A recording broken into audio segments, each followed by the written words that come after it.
The thing is, the world is changing. The world is changing. Everything's breaking down. The whole system is breaking down. They want it to break down into their great reset. They want to have the reset that they want to have. And their money system's breaking down, their government system's breaking down. It's all breaking down. And it's going to be how we play it, what we do about it. You know, and with everything that they're doing, they want us feeling negative. They want us feeling bad. They want us worried about everything. That's why I keep saying to you, no stake in the outcome. Don't stress about all this stuff, because everything they do is they're trying to put you into fear. They want to make you feel hopeless. But I try to keep it empowering. No stake in the outcome. You've got to see what the game is. But then you've got to intend for it to go the way you want to do. You know, as I've often said to people, the true nature of prayer is to put yourself in the emotional state where the prayer has already been answered. Your whole life is a prayer.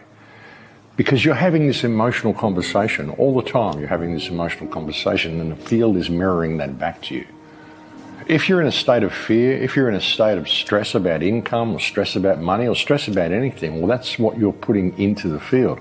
And if you pray for something, if you pray for peace or you pray for love, what you're doing is you're carrying out a negative affirmation. You are confirming that there is no peace and there is no love. Now, if you want peace, you put yourself in the emotional state. What would you feel like if that peace was already in the world? What would you feel like if all of this stuff was breaking down around us and humanity was going to shine through and get to that golden place that we've always wanted to be? How would it feel like to be in that place? Put yourself in that emotional state and see that that's what all this is. That's what this whole breakdown of the system is. It can go the way they want it to if they can get enough people in fear to put that into the field and move us into that reality.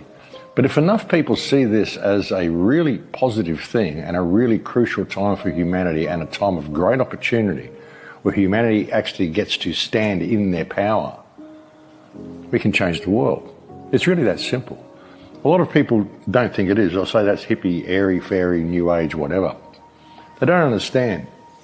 They don't understand how it works. Even the Christians don't understand how it works. I mean, they're waiting to be saved. They're waiting for Christ to come back and save them when he told them that they could do it themselves. And you look at Christ. He was an activist. He was an anarchist. And what happened to him? How did he die? He preached against the government. He was an anarchist and he spoke his doctrine and he spoke out against the system for his whole life, right up until he went into the temple and he overturned the tables of the money changers. When he did that, he was dead within a week. And when he went to trial, go read the trial in the Bible. He wouldn't play the name game.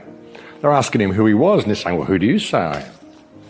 Saying, well, you say you're the Son of God. And he's saying, well, is that what you say? And Pilate, people will tell you, oh, Jesus was killed by Pilate. No, he wasn't. Pilate washed his hands of the whole thing. He washed his hands of the whole thing. He said, you know, you're not playing my game. You're not here in the court. You're not playing the game. So I'm just going to throw you to the mob. And that's what they did. They threw him to the mob. And the Jewish mob basically were outraged that he didn't say he was the Son of God and do all this stuff. And so they got the police to murder him. And that's what happened, folks. Jesus was murdered by the police. Bit of a lesson there. But he said the way to heaven is through him, but not for him coming back and saving you. It's by walking that path. And how many Christians do you know walk that path? But it's changing, and it's going to change into what we want it to change into if we can get some sort of a grip on what's really going on here. Like I said, they've constructed a mirror of the old world that we had in Tartaria. A world where we had buildings that produced their own energy. And it was etheric, 0-point energy. You can produce it on the spot by simply creating a resonator and putting the right vibration through it. You get that energy. We don't do that. We do all this turbine stuff and burn these fuels and all of this stuff to create this magnetic form of electricity. And according to tribal cultures, according to ancient cultures, that's a demon. The type of electricity we create is a demon. And when you look at the legends of the scrying mirrors and you look into the scrying mirrors to see the future and the past and everything is answered for you, well, these are the computer screens and the cell phones, the black mirrors that we look into that tell us everything we need to know, which indicates that they've either done this before Or there were people, when that reset happened, when they destroyed Tartaria and wiped that culture out, there were people that already knew their plan and put in these little things to warn us. And a lot of the people that are sitting back and letting it happen, they're sitting in fear, waiting for all this terrible stuff to happen. And fear is the worst possible emotion you can be in through all of this. I see this as a time of huge opportunity.